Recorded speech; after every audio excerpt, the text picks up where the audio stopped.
is this for Nirav Modi and his legal team? Also, what will be the message sent out once he does come back to India eventually, and we hope very, very soon?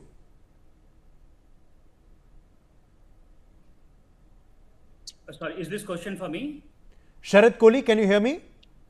Yes, I can hear you. Sharad, that question was for you. Did you manage to hear it?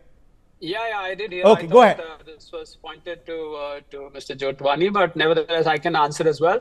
Well, I think it's a big setback. Well, let me first tell you at the outset that all these excuses of depression and suicide were lame excuses being given by his lawyer.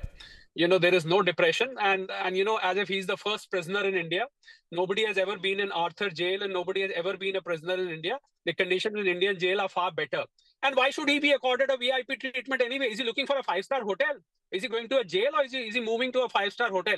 All this is a load of rubbish, I must tell you. These are all lame excuses. He was trying to buy time year after year. Just court after court, appeal after appeal, bail after bail, applications after applications. It was a frustrating process. I must appreciate and congratulate the Indian authorities who have spent so much of time and effort in the UK courts over the last few years, and I hope the same fate is accorded to Vijay Mallya and Lalit Modi as well. There are a few fancy fugitives still lying there. As far as Nirav Modi is concerned, Uday, I'm sure the NewsX viewers, in the many of the court and the multiple bail applications and appeals, sometimes people forget that what actually happened. 13,000 crore rupees, just as a very brief recap, 13,000 crore rupees letter of undertakings issued by Punjab National Bank from a Bombay branch on Union Bank, Allahabad Bank, and Axis Bank on their overseas branches. In connivance with the PNB officials, he did that. Prevention of Corruption Act is the first act. Prevention of Money Laundering Act, PMLA, those are in my view, although we have a legal expert here, a very honorable, respected legal, but to my mind, 7 years seems to be the minimum which he's going to get. He's right. If 6 years is spent there, I will insist through your show to the Indian judicial authorities, please do not regard the UK jail that he has done. Let us start from zero. Let him pay the penalty here. His life is not in danger. If he has to die, he has to die. No suicide and all that is a load of rubbish. There is no question of suicide or depression. He should have gone into depression once he had swindled this money from the precious Indian public money. That's when he should have gone into depression. Not when he has to face the punishment, he has to go into depression. If he has to face depression, let it be. The Indian authorities will not let him die. He'll have to fulfill his sentence. And I think such people being brought to justice, UK, we all know what kind of a place UK is.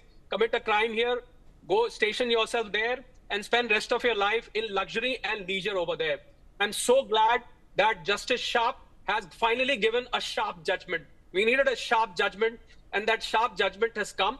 It is up to the Home Office now. There are procedural formalities. The Home Office will probably issue the extradition orders, and then the Indian authorities. So it might take, I'm sure Mr. Jotwani is a better person, but it might take a couple of weeks or maybe 2 or 3 weeks to bring him down here. I hope there is no further hurdle now. There is no new excuse which suddenly crops up. But as far as the Indian team is concerned, and we must also remember that some of his properties in India have already been confiscated. So some amount has been realized. The Indian system will not let him go till he is able to return those 13,000 crore rupees. I think that should be the condition while the Indian prosecution starts the case when the charge sheet is filed. But his team of lawyers in India, unfortunately, they do not stand any chance. So any lawyer who's listening to me right now, I think should not put his hand in this case, although he will find lawyers to defend himself, but it's not going to work. He's caused enough frustration. His delay that he has caused, the absconding that he has done, traveling around the world, hunting around the countries, trying to take citizenships, do all sorts of things. I think that has accumulated the crime, and he should be brought to justice without any further delay, Uday.